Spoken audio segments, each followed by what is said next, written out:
자, 이번에 또 한 번 이제 능력 변환 방정식과 주응력 최대 전달 능력 구하는 수식을 활용을 해가지고 주응력 최대 전달 능력을 구하고 또 이것을 스케치하는 그런 문제를 풀어보겠습니다. 거듭 말씀을 드리지만 어려우신 분들은요, 그냥 바로 점프를 해서 모어 서클을 이용해서 문제를 푸는 방법을 보시면 훨씬 쉽게 푸실 수 있기 때문에 그렇게 해보셔도 좋을 것 같아요. 지금은 이제 모어 서클을 사용하지 않고 수식만을 사용을 해서 문제를 푸는 방법을 연습해보고 있습니다. 자, 문제에 주어진 좌표평면을 봅시다. 좌표평면을 보면은 시그마 X는 75메가파스칼, 그 다음에 이번에는 Y 방향의 압축을 당하고 있으니까 시그마 Y가 마이너스 25죠. 그 다음에 이제 제가 계속 강조를 드린 것처럼 요렇게 오른쪽 위 기퉁이로 모이는 요 전달 능력 방향이 플러스인데 얘는 반대네요. 그러니까 전달 능력도 마이너스예요. 그래서 주어진 좌표 평면에 시그마 x, 시그마 y, 타우 xy 이렇게 값을 정확하게 식별을 하게 되면 그 다음에는 수식에다 집어넣으면 되죠. 여기에 우리 주응력의 각도 구하는 수식, 주응력 값을 구하는 수식, 최대 전달 능력 값을 구하는 수식에다가 모두 시그마 x, 시그마 y, 타우 xy 자리에 우리가 식별한 문제에 주어진 값들을 집어넣습니다. 그러면은 먼저 여기다가 수식에다 넣어주고 역탄젠트를 해주고 투스타였으니까 세타를 구하려면 2분의 1까지 해주면 각도를 구할 수 있어요. 이번에는 각도를 구해보니까 마이너스 17.496도가 나왔고 또 나머지 하나는 이제 90도를 더해줘야 되니까 72.504도가 나왔습니다.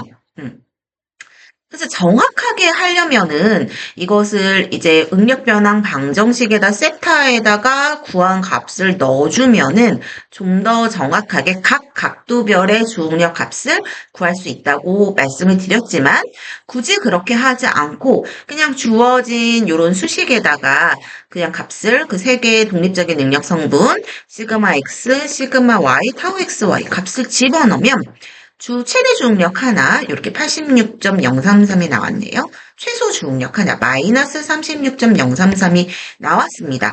그러면 어느 각도가 어떤 주응력이랑 짝꿍을 이루는지 보려면 원래 문제에 주어져 있던 주응력 시그마 x 원래 문제에 주어져 있던 주응력이 아니라 수직 응력 시그마 x 값을 보면 75네? 둘 중에 뭐가 가깝지? 86.033이 가깝구나. 그러면 조금 덜 회전한 것이 얘랑 짝꿍이겠다. 이렇게 직관적으로 식별을 해줄 수도 있다. 라고 말씀을 드렸습니다. 그러면은 이제 우리가 짝꿍을 잘 찾았으니까 한번 그림을 그려봅시다.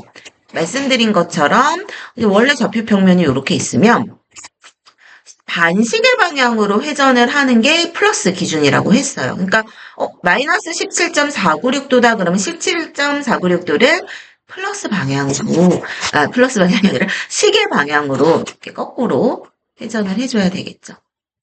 17.496도를 이렇게 거꾸로 회전을 한 요 좌표 평면이 이제 86.033을 이렇게 그릴 수 있는 86.033을 그릴 수 있는 그런 좌표 평면이라고 얘기를 했습니다.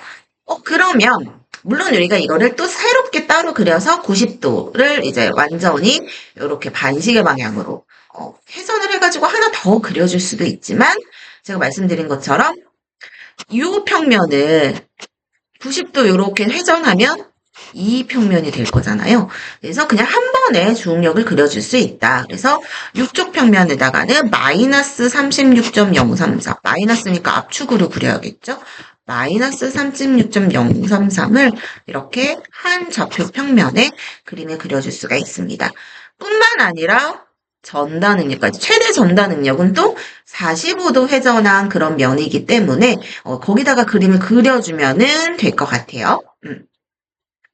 그렇게 해가지고 이렇게 주응력과 최대 전달 능력 그리고 여기 같은 경우에는 그 최대 전달 능력이 존재하는 그 면에서의 수직 응력 값까지 모두 표현을 해주었습니다. 수고하셨습니다.